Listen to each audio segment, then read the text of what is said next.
Radhe Radhe friends, जय श्री राधे, हर हर Mahadev. Friends, आज हम सभी श्रीमद् भगवद गीता जी के 13वें अध्याय का महात्म्य तथा पाठ का श्रवण करेंगे। उसके पूर्व हम सभी भोले बाबा माता पार्वती का स्मरण करते हुए उनके श्री चरणों में नमन करेंगे और उनका ध्यान करेंगे और गणेश भगवान जी की भी एक बार जयकार करेंगे। गणपति बप्पा मोरया, मंगल मूर्ति मोरया। बोले श्री कृष्णचंद्र भगवान की जय। नाम संकीर्तनम यस्य सर्व पाप प्रणाशनम प्रणामो दुख समनः त्वं नमामि हरिम परम। प्रभु के श्री चरणों में नमन करते हुए अब हम अध्याय और महात्म्य का श्रवण करते हैं। श्री महादेव जी कहते हैं, पार्वती अब 13वें अध्याय की अगाध महिमा का श्रवण करो। उसको सुनने से तुम्हें बहुत प्रसन्न होगी। दक्षिण दिशा में तुंगभद्रा नाम की एक बहुत बड़ी नदी है। उसके किनारे हरिहरपुर नामक रमणीय नगर बसा हुआ है। वहाँ हरिहर नाम से साक्षात भगवान शिव जी विराजमान है। बोले हरिहर भगवान की जय। जिनके दर्शन मात्र से परम कल्याण की प्राप्ति होती है। हरिहरपुर में हरि दीक्षित नामक एक सूत्रीय ब्राह्मण रहते थे, जो तपस्या और स्वाध्याय में संलग्न तथा वेदों के पारगामी विद्वान थे। उनके एक स्त्री थी जिसे लोग दुराचारा कहकर पुकारते थे। इस नाम के अनुसार ही उसके कर्म भी थे। वह सदा पति को कुवाच्य कहते थे। उसने कभी भी उनके साथ शयन नहीं किया। पति से संबंध रखने वाले जितने लोग घर पर आते उन सबको डांट बताती और स्वयं कामोत्तम होके निरंतर व्यभिचारियों के साथ रमण किया करती थी। एक दिन नगर को इधर उधर आते जाते हुए पूर्ववासियों से भरा देख उसने निर्जन एवं दुर्गम वन में अपने लिए संकेत स्थान बना लिया। एक समय रात में किसी कामी को न पाकर वह घर के किवाड़ खोल नगर से बाहर संकेत स्थान पर चली गई। उस समय उसका चित्त काम से मोहित हो रहा था। वह एक एक कुंज में तथा प्रत्येक वृक्ष के नीचे जा जाकर किसी प्रियतम की खोज करने लगी, किंतु उन सभी स्थानों पर उसका परिश्रम व्यर्थ गया। उसे प्रियतम का दर्शन नहीं हुआ। तब वह उस वन में नाना प्रकार की बातें कहकर विलाप करने लगी। चारों दिशाओं में घूम घूम कर वियोगी जनित विलाप करती हुई उस स्त्री की आवाज सुनकर कोई सोया हुआ बाघ जाग उठा और उछलकर उस स्थान पर पहुंचा जहां वह रो रही थी। उधर वह भी उसे आते देखकर किसी प्रेमी की आशंका से उसके सामने खड़ी होने के लिए ओट से बाहर निकल आई। उस समय व्याघ्र ने आकर उसे नख रूपी बाणों से पहाड़ से पृथ्वी पर गिरा दिया। इस अवस्था में भी वह कठोर वाणी में चिल्लाती हुई पूछ बैठी, अरे बाघ, तू किस लिए मुझे मारने को यहाँ आया है? पहले इन सारी बातों को तो बता दे, फिर मुझे मारना। उसकी यह बात सुनकर प्रचंड पराक्रमी बाघ क्षण भर के लिए उसे अपना ग्रास बनाने से रुक गया और हंसता हुआ सा बोला, दक्षिण दिशा में मालपाहा नामक एक नदी है। उसके तट पर मुनिपन्ना नगरी बसी हुई है। वहाँ पंचलिंग नाम से प्रसिद्ध साक्षात भगवान शंकर निवास करते हैं। बोले पंचलिंग भगवान की जय। उसी नगरी में मैं ब्राह्मण कुमार होकर रहता था। नदी के किनारे अकेला बैठा रहता था और जो यज्ञ के अधिकारी नहीं हैं उन लोगों से भी यज्ञ कराकर उनका अन्न खाया करता था। इतना ही नहीं, धन के लोभ से मैं सदा वेद पाठ के फल को भी बेच करा करता था। मेरा लोभ यहाँ तक बढ़ गया था कि अन्य भिक्षुओं को गालियां देकर हटा देता और स्वयं दूसरों को नहीं देने योग्य धन भी बिना दिए ही हमेशा ले लिया करता था। ऋण लेने के बहाने मैं सब लोगों को छला करता था। तदनंतर कुछ काल व्यतीत होने पर मैं बूढ़ा हुआ। मेरे बाल सफेद हो गए, आंखों से सूझता न था और मुंह के सारे दाग गिर गए। इतने पर भी मेरी दान लेने की आदत नहीं छूटी। पर्व आने पर प्रतिग्रह के लोभ से मैं हाथ में कुछ लिए तीर्थ के समीप चला जाया करता था। तत्पश्चात जब मेरे सारे अंग शिथिल हो गए तब एक बार मैं कुछ धूर्त ब्राह्मणों के घर पर मांगने खाने के लिए गया। उसी समय मेरे पैर में कुत्ते ने काट लिया। तब मैं मूर्छित होकर क्षण भर में पृथ्वी पर गिर पड़ा। मेरे प्राण निकल गए। इसके बाद मैं इसी व्याघ्रमुनि में उत्पन्न हुआ। तब से इस दुर्गम वन में रहता हूँ तथा अपने पूर्व पापों को याद करके कभी धर्मनिष्ठ महात्मा, यति, साधु पुरुष तथा सती स्त्रियों को मैं नहीं खाता। पापी दुराचारी तथा कुलटा स्त्रियों को मैं अपना भक्षण बनाता हूँ। अतः कुलटा होने के कारण तू अवश्य ही मेरा ग्रास बनेगी। यो कहकर वह कठोर नखों से उसके शरीर के टुकड़े टुकड़े करके खा गया। इसके बाद यमराज के दूत उस पापनी को संयमनपुरी में ले गए। वहां यमराज की आज्ञा से उन्होंने अनेकों बार उसे विष्ठा, मूत्र और रक्त से भरे हुए भयानक कुंडों में गिराया। करोड़ों कल्पों तक उसमें रखने के बाद वह वहां से उसे लेकर आए और 100 मनवंतरों तक रौरव नरक में रखा। फिर चारों ओर मुंह करके दीन भाव से रोती हुई उस पापनी को वहां से खींचकर धनानन नामक नरक में गिराया। उस समय उसके केस खुले हुए थे और शरीर भयानक दिखाई देता था। इस प्रकार घोर नरक यातना भोग चुकने पर वह महापापनी इस लोक में आकर चांडाल योनि में उत्पन्न हुई। चांडाल के घर में भी प्रतिदिन बढ़ती हुई वह पूर्व जन्म के अभ्यास से पूर्ववत पापों में प्रवृत्त रही। फिर उसे कोढ़ और राज्य क्षमा नाम का रोग हो गया। नेत्रों में पीड़ा होने लगी। फिर कुछ काल के पश्चात वह पुनः अपने निवास स्थान हरिहरपुर को गई, जहाँ भगवान शिव के अंतरपुर की स्वामी जगदम्बिका देवी विराजमान है। वहां उसने वासुदेव नामक एक पवित्र ब्राह्मण का दर्शन किया, जो निरंतर गीता के 13वें अध्याय का पाठ करता था। उसके मुख से गीता का पाठ सुनते ही वह चांडाल शरीर से मुक्त हो गई और दिव्य देह धारण करके स्वर्गलोक को चली गई। फ्रेंड्स, ये था 13वें अध्याय का महात्म्य। अब हम सभी 13वें अध्याय को श्रवण करेंगे। ओम श्री परमात्मने नमः। 13वें अध्याय का नाम है क्षेत्रज्ञ विभाग योगे नाम 13 अध्याय। उसके उपरांत श्री कृष्ण भगवान फिर बोले, हे अर्जुन,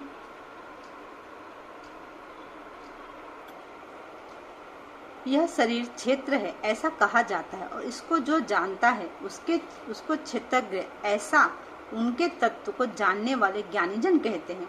और हे अर्जुन, तू सब क्षेत्रों में क्षेत्रज्ञ अर्थात जीवात्मा भी मेरे को ही जान। और क्षेत्रज्ञ का अर्थात विकार सहित प्रकृति का और पुरुष का जो तत्व से जानना है वह ज्ञान है, ऐसा मेरा मत है। इसलिए वह क्षेत्र जो है और जैसा है तथा जिन विकारों वाला है और जिस कारण से जो हुआ है तथा वह क्षेत्रज्ञ भी जो है और जिस प्रभाव वाला है, वह सब संक्षेप में मेरे से सुन।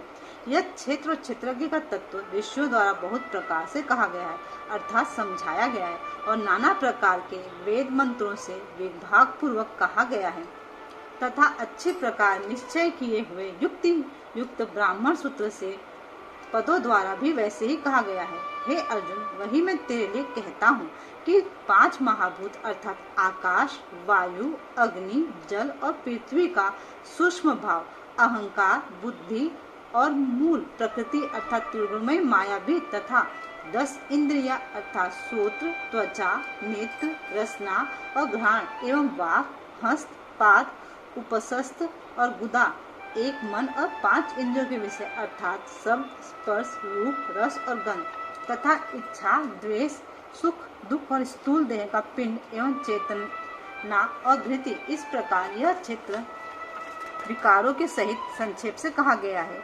हे अर्जुन, श्रेष्ठा के अभिमान का अभाव, दंभाचरण का अभाव, प्राणी मात्र को किसी प्रकार भी न सताना और क्षमा भाव तथा मन वाणी की सरलता, श्रद्धा भक्ति सहित गुरु की सेवा, बाहर भीतर की शुद्धि, अंतःकरण की स्थिरता, मन और इंद्रियों सहित शरीर का निग्रह, इस लोक और परलोक के संपूर्ण भोगों में आसक्ति का अभाव और अहंकार का भी अभाव, एवं जन्म, मृत्यु, जरा और रोग आदि में दुख सुख दोषों को बारंबार विचार करना, पुत्र, स्त्री, घर और धनादि में आसक्ति का अभाव और ममता का न होना, तथा प्रिय अप्रिय की प्राप्ति में सदा ही चित्त का सम रहना अर्थात मन के अनुकूल तथा प्रतिकूल के प्राप्त होने पर हर शोकादिक विकारों का ना होना, मुझ परमेश्वर में एक ही भाव से स्थित रूप ध्यान योग के द्वारा अव्यभिचारिणी भक्ति तथा एकांत और शुद्ध देश में रहने का स्वभाव और विषयासक्त मनुष्यों के समुदाय में प्रेम का न होना तथा अध्यात्म ज्ञान में नित्य स्थित और तत्व ज्ञान के अर्थ रूप परमात्मा को सर्वत्र देखना, यह सब तो ज्ञान है, और जो इससे विपरीत है वह अज्ञान है, ऐसा कहा है। हे अर्जुन, जो जानने के योग्य है तथा जिसको जानकर मनुष्य परमानंद को प्राप्त होता है, उसको अच्छे प्रकार कहूँगा। वह आदि रहित परम ब्रह्मा अकथनीय होने से न सत कहा जाता है न असत ही कहा जाता है, परंतु वह सब ओर से हाथ पैर वाला एवं सब ओर से नेत्र, सिर और मुख वाला तथा सब ओर से श्रोत्र वाला, क्योंकि वह संसार में सबको व्याप्त करके स्थित है और संपूर्ण इंद्रियों के विषयों को जानने वाला है, परंतु वास्तव में सब इंद्रियों से रहित तथा आसक्ति रहित और गुणों से अतीत हुआ भी अपनी योग माया से सबको धारण पोषण करने वाला और गुणों को भी भोगने वाला है।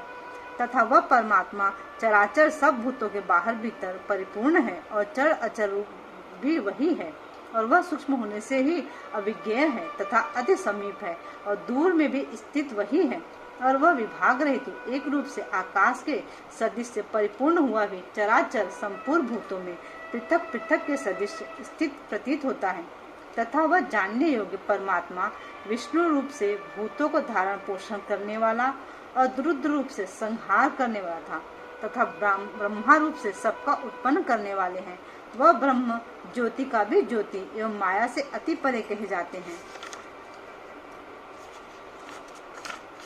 तथा वह परमात्मा बोध स्वरूप और जानने के योग्य है एवं तत्व ज्ञान से प्राप्त होने वाले और सबके हृदय में स्थित है।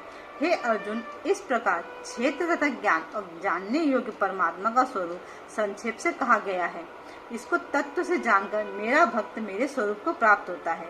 हे अर्जुन, प्रकृति अर्थात त्रिगुणमयी मेरी माया और जीवात्मा अर्थात क्षेत्रज्ञ, इन दोनों को ही तो अनादि जान और राग द्वेषादि विकारों को तथा त्रिगुणात्मक संपूर्ण पदार्थों को भी प्रकृति से ही उत्पन्न हुए जान, क्योंकि कार्य और कारण के उत्पन्न करने में हेतु प्रकृति कही जाती है और जीवात्मा सुख दुखों के भोक्तापन में अर्थात भोगने में हेतु कहा जाता है।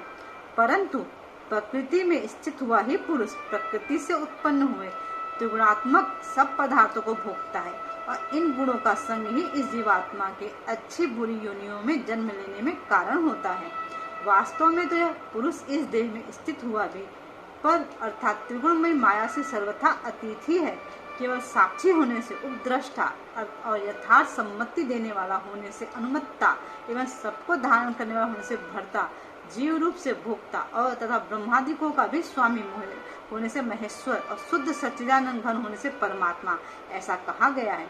इस प्रकार पुरुष को और गुणों के सहित प्रकृति को जो मनुष्य सत्व से जानता है वह सब प्रकार से बरतता हुआ भी फिर नहीं जन्मता और अर्थात पुरुष जन्म को नहीं प्राप्त होता है। हे अर्जुन, उस परम पुरुष परमात्मा को कितने ही मनुष्य तो शुद्ध एवं सूक्ष्म बुद्धि से ध्यान के द्वारा हृदय में देखते हैं तथा अन्य कितने ही ज्ञान योग के द्वारा देखते हैं और अपर कितने ही निष्काम कर्म योग के द्वारा देखते हैं, परंतु इनसे दूसरे अर्थात जो मन बुद्धि वाले पुरुष हैं वे स्वयं इस प्रकार न जानते हुए दूसरों से अर्थात तत्व के जानने वाले पुरुषों से सुनकर ही उनकी उपासना करते हैं। अर्थात उन पुरुषों की कहने के अनुसार ही श्रद्धा सहित तत्पर हुए साधन करते हैं और वे सुनने के परायण हुए पुरुष भी मृत्यु रूप संसार सागर को निसंदेह तर जाते हैं। हे अर्जुन, यावमान जो कुछ भी स्थावर जगम वस्तु उत्पन्न होती है संपूर्ण को तो क्षेत्र और क्षेत्रज्ञ के संयोग से ही उत्पन्न हुआ जान, अर्थात प्रकृति और पुरुष के परस्पर के संबंध से ही संपूर्ण जगत की स्थिति है। वास्तव में तो संपूर्ण जगत नाशवान और क्षणभंगुर होने से अनित्य है। इस प्रकार जानकर जो पुरुष नष्ट होते हुए सब चराचर भूतों में नाश रहित परमेश्वर को समभाव से स्थित देखता है, वही देखता है, क्योंकि वह पुरुष सब में समभाव से स्थित हुए परमेश्वर को समान देखता हुआ अपने द्वारा आपको नष्ट नहीं करता है। अर्थात शरीर का नाश होने से अपने आत्मा का नाश नहीं मानता है, इससे वह परम गति को प्राप्त होता है। और जो पुरुष संपूर्ण कर्मों को सब प्रकार से प्रकृति से ही किए हुए देखता है, अर्थात इस बात को तत्व समझ लेता है कि प्रकृति से उत्पन्न हुए संपूर्ण गुण ही गुणों में बरतते हैं, अर्थात तथा आत्मा को अकर्ता देखता है, वही देखता है। और वह यह पुरुष जिस काल में भूतों के न्यारे न्यारे भाव को एक परमात्मा के संकल्प के आधार स्थित देखता है तथा उस परमात्मा के संकल्प से ही संपूर्ण भूतों का विस्तार देखता है, उस काल में सच्चिदानंद घन ब्रह्मा को प्राप्त होता है। हे अर्जुन, अनादि होने से गुणातीत होने से यह अविनाशी परमात्मा शरीर में स्थित हुआ भी वास्तव में न करता है और न लिपायमान होता है। जिस प्रकार सर्वत्र व्याप्त हुआ भी आकाश सूक्ष्म होने के कारण लिपायमान नहीं होता है, वैसे ही सर्वदेह में स्थित हुआ भी आत्मा गुणातीत होने के कारण देह के गुणों से लिपायमान नहीं होता है। हे अर्जुन, जिस प्रकार एक ही सूर्य संपूर्ण ब्रह्मांड को प्रकाशित करता है, उसी प्रकार एक ही आत्मा संपूर्ण क्षेत्र को प्रकाशित करता है। अर्थात नित्य बोध स्वरूप एक आत्मा की ही सत्ता से संपूर्ण जड़ वर्ग प्रकाशित होता है। इस प्रकार क्षेत्र और क्षेत्रज्ञ को भेद को तथा विकार रहित सहित प्रकृति से छूटने के उपाय को जो पुरुष ज्ञानेंद्र द्वारा तत्व से जानते हैं, वो महात्मा जन परम ब्रह्मा परमात्मा प्राप्त होते हैं। इति श्रीमद् भगवद गीता रूपी उपनिषद एवं ब्रह्म विद्या तथा योग शास्त्र विषय श्री कृष्ण और अर्जुन के संवाद में क्षेत्र क्षेत्रज्ञ विभाग योग नामक 13वां अध्याय। फ्रेंड्स, यहाँ प्रभु ने एक बात हमें समझाने की कोशिश की है कि जो भी अपनी भेद बुद्धि को साइड में रख करके सिर्फ सब कुछ जो भी हो रहा है वो प्रकृति के द्वारा किया जा रहा है और हम केवल करते हैं। बाकी सारी चीजें पहले से फिक्स होती है, हम करते हैं और हमें प्रभु के प्रति हमें सारी अपनी आसक्ति छोड़ करके और कुछ पाने की इच्छा को छोड़ करके, मीन्स जो भी हम कर्म कर रहे हैं ना, कि हमें उस कर्म से क्या रिजल्ट मिलेगा, सदैव इस बारे में नहीं सोचना चाहिए। हमें अपना कर्म करना चाहिए। कर्म भी कैसे करने चाहिए? उत्तम कर्म करने चाहिए। पाप कर्म की यहाँ बात नहीं की गई, पर हम सभी पाप और पुण्य दोनों करते हैं। तो हर कर्म को हमें ऐसा सोचना चाहिए कि करने वाले हम हैं, पर कराने वाले कौन है? प्रभु जी हैं। और हमें अपने सभी कर्मों को प्रभु के श्री चरणों में अर्पित कर देना चाहिए। ऐसा करने से प्रभु के प्रति हमारी प्रीति बढ़ती है और हमारा जो बुद्धि है वो सत्कर्म की तरफ जाता है, न कि दुष्कर्म की तरफ। और फ्रेंड्स, आपसे मेरी रिक्वेस्ट है, एक बार में आपको अध्याय समझ में नहीं आएगा तो आप प्लीज एटलीस्ट 3 बार या 4 बार अध्याय को श्रवण करें। उससे आपको समझ में आ जाएगा कि प्रभु ने यहाँ क्या बताया है, हमें क्या सीख दी है। फ्रेंड्स, अगर आपको वीडियो अच्छी लगती है तो प्लीज लाइक करें, शेयर करना ना भूलें डिवोटीज के साथ में। जय श्री राधे, हर हर महादेव।